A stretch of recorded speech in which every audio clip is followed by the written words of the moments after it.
អ្នកនរៈវិទូបានចាត់ទុកអ្នកស្រុកអង្គរគឺជាមរតករូបីដែលបានរួមចំណែកអភិរក្សអរិយធម៌អង្គរដ៏រុងរឿងក្នុងជីវភាពរស់នៅរបស់អ្នកស្រុកអង្គរធូបនៅតែទទួលបានការនិយមប្រើប្រាស់សម្រាប់គោរពប្រណិប័តនៅតាមវត្តអារាមនិងក្នុងកិច្ចពិធីនានានៅក្នុងជីវិតប្រចាំថ្ងៃ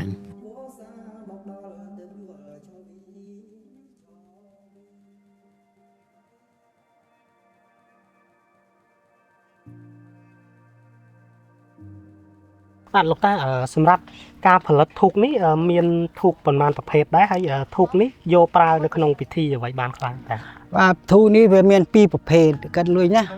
វាមានអាកន្លះម៉ែត្រវាមានអា1ម៉ែត្រអានេះគេសម្រាប់ឲ្យថ្វាយអង្គមព្រះឬក៏រៀបជុំបាទឬក៏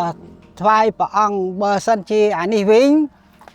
អានេះអា1ម៉ែត្រនេះគេហៅថាធូបយាមណាធូបយាមអានឹងគេស្លាប់ដូចថាបុគ្គលអុយគាត់ស្លាប់ទៅអត់ទាន់បានកប់បាទមិនទាន់បានថ្ងៃកប់ដូចថានៅ2ថ្ងៃ3ថ្ងៃអានឹងគេអុយយាមក្នុងមួយដើមនេះអាចអុយបានអស់ក្នុង2ដើមនេះអាចអុយបានមួយយប់បើសិនជាអានេះតម្លៃ100ដើម 10000 100ដើមបាទដល់នេះវា100ដើមដែលវា25000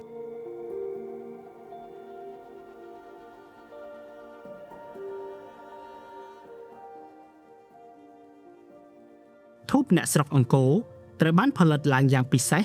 ដោយយកវត្ថុធាតុដើមអំពីរុក្ខជាតិនៅបរិស្ថានជុំវិញតំបន់អង្គររុក្ខជាតិសម្រាប់យកមកផលិតធូបនោះ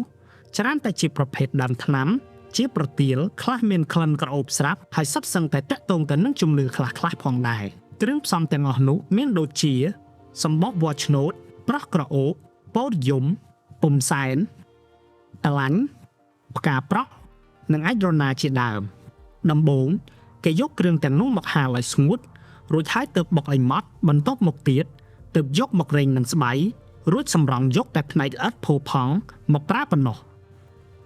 លោកយាយអញ្ចឹងនៅពេលដែលយើងយកលបាយនេះទៅលុញហ្នឹងតើលបាយយើងយកប៉ុណ្ណាដែរដើម្បីឲ្យល្មមប៉ិនមួយជើងប្រហែលប៉ុណ្ណមេជើងចា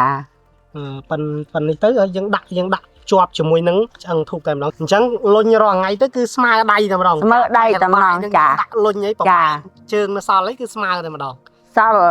ហែមកថ្នាំងដៃនេះបាទសល់ដែរហើយការលុញនេះគឺមិនមែនសកត់ខ្លាំងទេអត់មានសកត់ខ្លាំងទេចុះលាបយើងលុញហើយយើងលាបនេះលាបដើម្បីអីផងលាបគុំអុយជៀបដៃគុំអុយជៀបព្រោះអានេះវាស្អិតចាអញ្ចឹងទៅមើលតែរាងមូលហើយយើងលាបចាសម្រាប់ចៅលោកយាយនៅពេលទំនេរអំពីការសិក្សាក៏ជួយលុញធូបលោកយាយផងដែរប៉ុន្តែយាយនេះគាត់អ្នករូបមន្តគាត់លាយអយគាត់លុញគាត់ប្រហាត់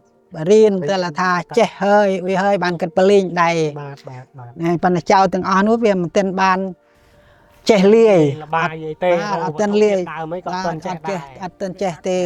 គាត់ស្គាល់វត្ថុធាតុដើមទាំងអស់ស្គាល់បើនឹមទៅអុយវាអាចកាប់ត្រូវ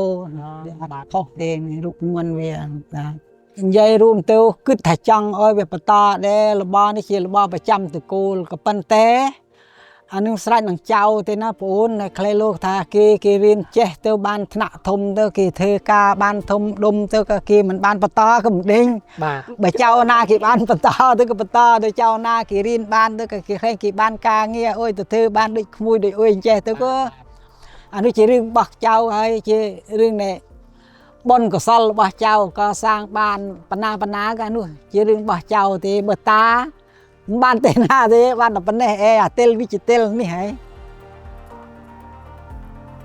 មុខរបរផលិតធូបតាមបែបបុរាណនេះមិនត្រឹមតែផ្ដល់ប្រាក់ចំណូលសម្រាប់អ្នកស្រុកអង្គរប៉ុណ្ណោះទេ